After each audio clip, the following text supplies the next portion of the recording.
സിപിഎമ്മിന്റെ ജനകീയ അടിത്തറ ശക്തമാക്കുകയും രാഷ്ട്രീയ സ്വാധീനം വിപുലപ്പെടുത്തുകയുമാണ് പാർട്ടിയുടെ മുന്നിലെ പ്രധാന ലക്ഷ്യമെന്ന് PB coordinator Prakash Karat. Party പോളിറ്റ് ബ്യൂറോയിൽ മുഖ്യമന്ത്രി പിണറായി വിജയന് വീണ്ടും ഇളവ് അനുവദിക്കുമോ എന്ന് കാരാട്ട് വ്യക്തമാക്കിയില്ല. ആർക്കെങ്കിലും ഇളവ് നൽകേണ്ടതുണ്ടെങ്കിൽ പാർട്ടി കോൺഗ്രസിലാകും അന്തിമ തീരുമാനമെടുക്കുക എന്ന് പ്രകാശ് കാരാട്ട് പറഞ്ഞു. കഴിഞ്ഞ തവണ പിണറായി വിജയൻ കേരള മുഖ്യമന്ത്രി ആയതിനാൽ ഇളവ് നൽകുകയായിരുന്നു. സർക്കാരിൽ പ്രധാനപ്പെട്ട ഉത്തരവാദിത്തങ്ങൾ നിർവഹിക്കാനുണ്ട്. അതോടൊപ്പം പാർട്ടിയുടെ ഉന്നത നേതൃത്വത്തിൽ അദ്ദേഹം ഉണ്ടായിരിക്കണമെന്നും തീരുമാനിച്ചു.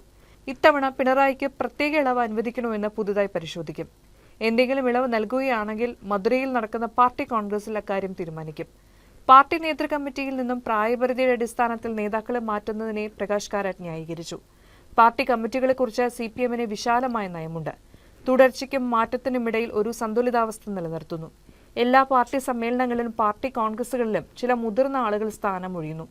പകരം ചില പുതിയ ആളുകൾ വരുന്നു. ഇതിനർത്ഥം പ്രായമായ ആളുകൾ പാർട്ടിയിൽ നിന്നും പോകുന്നു എന്നല്ലെന്നും പ്രകാശ് കാരാട്ട് പറഞ്ഞു.